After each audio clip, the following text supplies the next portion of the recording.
Well, here we are, folks. It is Sunday. It's a beautiful day here on the weekend, and it's my turn, kind of, not necessarily my turn, but Michelle's not here today, so it's my opportunity to do the experimental show myself. We got Sam on the camera, who shouts out, who's doing pretty much everything for us right now on the back end. But I'd like to dive into a little experimental improvement with the bonsai trees that I think you all have seen that I've been working on. So here's the 3 that I've made so far, up to date. And I want to go off of Michelle's sweet experimental show feathering pieces from last week. And so actually I'm going to let you take one more look at them because I forgot to grab those feathers. But these turned out really cool, and this is something that Michelle, she wanted to implement. This is going to be a large piece for her, but it was also a custom order by an amazing patron of ours. And what Michelle did was she took frit, which was tiny little shards of glass, colored glass, and she piled them up next to cane, twisted intentional candy cane, and then we melted them in a slumping kiln. So that's the top. You see on this side, it's got a completely flat edge to it. It was melted down into an annealer, into a kiln at about 1350 degrees. Now that looks super cool. That looks like some kind of milk chocolate bark or something. This one looks like toffee. See that one on the back side? Michelle did want me to point out that in her feathers, the thing that she really likes, and in me looking at them now, I have my own opinion, but she said that she really likes this style better, where you can see the cane, you can see the stem of the feather a little bit more on both sides, rather than laying down all her color, laying the cane on top of the color, and only having that stem visible on one side. I would counter that just a hair by saying this one, you see the darkness because it's a dark cane with white, and you see that transferring through. And to me, that looks pretty feather-like and pretty cool. It almost looks like some sort of like, I don't know if that's cartilage or it's not like a bone in those feathers, but it's the stability of the feather, whatever that may be. And if it was a human arm, it would be the bone in there. But I think that's a really cool visual on that piece. But it has nothing to do with me because those are her feathers, that's her project, and that's what she's going to be creating. What I will take from her project and what she's learned is that I don't think she was 100% satisfied with this texture on the one on the left. So she may go a different direction with that, but in her experimentation on our show last week, it made me think of something I wasn't 100% satisfied with, which is the texture on the tops of these bonsais. So we could call these bonsai plumes or puffs, if you will. And each one, I like the thickness, how this one's got its upper tier, it's got a little bit of an edge to it, but I don't like this texture on top, and particularly, I don't like the cut mark from the tool being on the top of each plume. And so that's been evident on all 3 that I've made, no matter what the color. And so then as I did a little more research into what a bonsai might look like, there's a million different bonsais, obviously. My favorite style of bonsai is like this guy right here. And you see, that's that plume shape I was going for.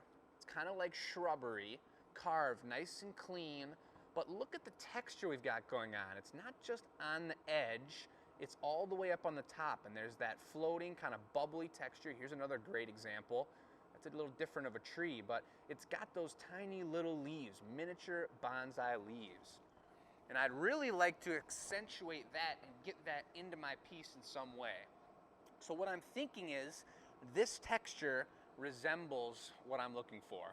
And I think that if I melted it even less than Michelle did and kept a really close eye on it, perhaps there'd be more little holes like around here, and perhaps it wouldn't become completely watery. There would still be a little bit of texture of the frit of the tiny little pieces of glass that we use to melt down that are made from different metals and minerals. So that's what I'm gonna give a shot today. This is gonna be one where you're not gonna see the finished product just like hers.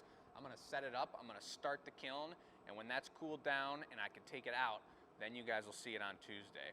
So that's the plan. I'll show you over here the 4 colors. We'll take it to number 2. And this is the box set. It's called an annealing oven, and we spoke about it in our live shows, but Michelle also talked about it last week on the experimental show. This is a flat one. We've got a kiln wash non-stick plate inside of the oven here. Non-stick is not like your traditional non-stick pan. This is going to be going up to 1400 degrees, so it really needs to be non-stick, and there's a specific coating that you lightly paint over the glass or over the brick here, and it will give a nice thin layer that it'll pop off real easy and not leave too much residue on the glass. So that's the case with that.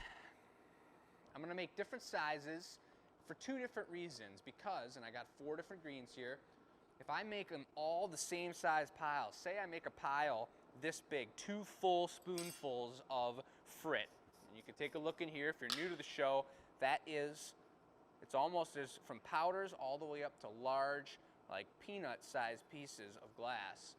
And if I put a big pile in there, maybe that big and as tall as that glass would allow it to pile up, and I melted the whole thing, took them all out at the same time, 5 of the same piles, maybe they're gonna melt out twice as wide, and they're gonna be too wide for the plumes that I'm using here. Or maybe they won't melt enough, and then they'll kind of break in half because the inside didn't melt at all.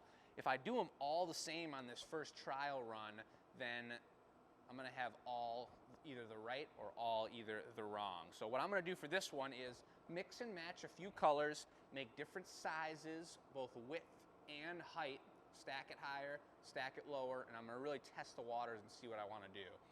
The other beautiful thing about this is I can't test it with clear, and that's an unfortunate thing because I could just remelt the clear and it would be no cost to us other than what it takes to run the annealer over here electricity-wise. But what I'm gonna be doing is using green because that's, you don't have clear frit. There's no point in chopping it down that tiny, and I don't have a machine to get it to that size. So luckily, green is the color I want for my bonsai, and at the same time, green is one of the cheapest colors when it comes to iron making green compared to copper, compared to gold, compared to silvers that make the iridescence. There's a wide range, and green is on the lower end. So if I do have a couple errors, it's not the end of the world, and I'll find a way to kind of implement them into my piece, or they'll become recycled glass. And so we got 4 different colors. I also purposely chose, instead of our smaller grain, I tried to pick a larger grain here to see for one of those how that would react with the different grains. And so I got 4 different tones, 3 of the same size because I think these are the texture that I do want, but 1 just to be sure of a larger size. The other thing about green you got to think about is that it's a super soft color. So if we were doing this in orange, I was making an orange bonsai. If I was doing, or even just orange dots on it, you put down a bunch of green, you put orange dots on there, it's going to take longer for those dots to melt in than will the other green. So let's see what we got. I'll start with this one. This is the same color as the middle bonsai, the one that I showed you all to begin with. It's an opaque green. It's a really nice green, and I think it's going to be really nice. We got the light from the sun right behind me, but just pardon the shadow as I do this. Take a nice spoonful. I'm going to start in the corner so I give myself room. I know I don't want it too big. Maybe like that will be our tester. I'm going to need, let's see, a little sheet of paper. It's not my wallet, that's the microphone. A little sheet of paper so I can finesse it in there and get those edges to where I want them. Now, I do want some of those thin edges to kind of come off and have a little fade so it's not just a big chunk. So we'll see what that looks like. I also don't want to make them perfectly round because I want them to be a little bit organic at the same time. The other thing I didn't mention is that the plan for these is I will put a ball, whether it's clear or the same color, on each branch, and then I want to pick this up. Once we've melted it down, once I see the shapes I like, I'll bring it back up to 1,000 degrees. I'll bring a punty over, stick it on there, pick up whatever shape that I want, and I'm going to hopefully, this is my thought, this is an experimental show, give it a light flash so it just starts to move in temperature, and then I'll lay it on top of each plume so that there's the girth of the foliage, and then there's the texture of the foliage on top of it. This is the experimental show, folks. I have no idea, and we'll see what happens. So that's one color. I'll do one transparent. That's just a simple pile like that too. Maybe I'll make this one a little bit thinner and a little wider, perhaps like that.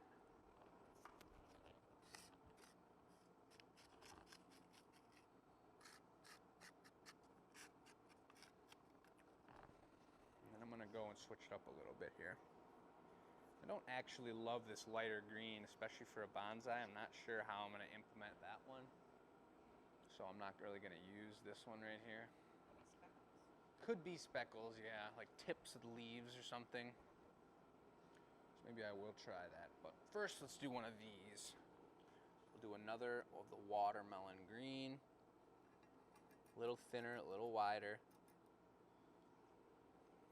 And then I'm going to take a little bit of this much brighter, larger chunked green, and give that some specks. Got a little heavy at the end there.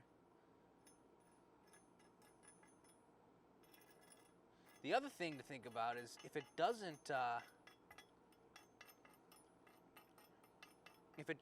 puddle out and have little holes in it like Michelle's did, then perhaps using this size 1 green here, this larger grain green, will look better because it will melt down and have little spots of that color, darker spots of color, thicker, thinner spots. It'll have each little spot in it from the larger grain instead of being a perfectly smooth connection. So there's another one. I think that's probably as max as I should get it. We'll take a look at those plumes over there in a second. But I'll try one more with the green where it's a much more pointed and mountainous little pile. See what that looks like. And then maybe for the final one, I'm going to do it a little reverse for what we were talking about a second ago. I'm going to make this a nice strong tall pile of this lighter opaque green. And I'm going to put just a hair spots of the darker transparent green over top. Let's see what that looks like. So, we're gonna see, folks, and that's the experimental show, and that's kind of what it's about. The reason that we have and the reason that I'm not too stressed about it, you know, it's my parents' business, but I still do get stressed about the money for sure. And when we have this monthly membership of $4.99, that's what, us setting that up and having members join us and support what we're doing, it makes me feel a lot better when I see myself. I buy all the color. I make the color orders. When I see those numbers come in, I am a little stressed out about using color sometimes. So when I pour color into the box here and it's totally experimental and I don't really know what's going to happen, knowing that we have some of those paid subscribers helping us through this and allowing us to be creative and seeing those processes go along really does mean a lot to me. It helps ease my brain a little bit, and I know it eases the books for us here at the Glass Academy as well. So a big shout out to everyone there. If you're interested in joining that, we've got tutorials all over the place posted and put together by Sam. And if you got questions, as always, just reach out to us. But that's what I'm gonna do. I'm gonna close down the lid. I'm gonna double check. It's gonna take me a second to reset the cycle because sometimes I have it set, this guy's set for 1400, straight up to 1400 and down in 30 minutes. You can set it as a computer, it's a program, there's 10 different buttons, a keyboard that I'm gonna set it. I'm probably gonna be here for another couple hours, so I'm gonna set it so that I set a stopwatch on my watch, an alarm on my watch, and check it probably every 15 minutes to see what they're looking like and make sure they're looking good. And I don't wanna rush through that on the show, I wanna make sure it works well. So that's the plan for me. Anything for you guys, I will be looking in the comments, and if you have questions, like I said, reach out to us. But this is a beautiful Sunday airing, a pre-recorded show of the experimental show, just me today. Next week, We don't know what's up next, but it's gonna be cool. Me and Michelle and maybe Chris. Chris is probably gonna be posting a video of some detailed VIP access stuff of the project he's working on right now. He's been in the shop pretty much every day the past 2 weeks. He's really hustling, so that's super cool to see. You can see that on our YouTube membership, and that's pretty much it. Hope you all have an amazing rest of your Sunday. Monday's going to be a great day as well, and we look forward to spending more time with you on the virtual internet web out here in Michigan. Cheers.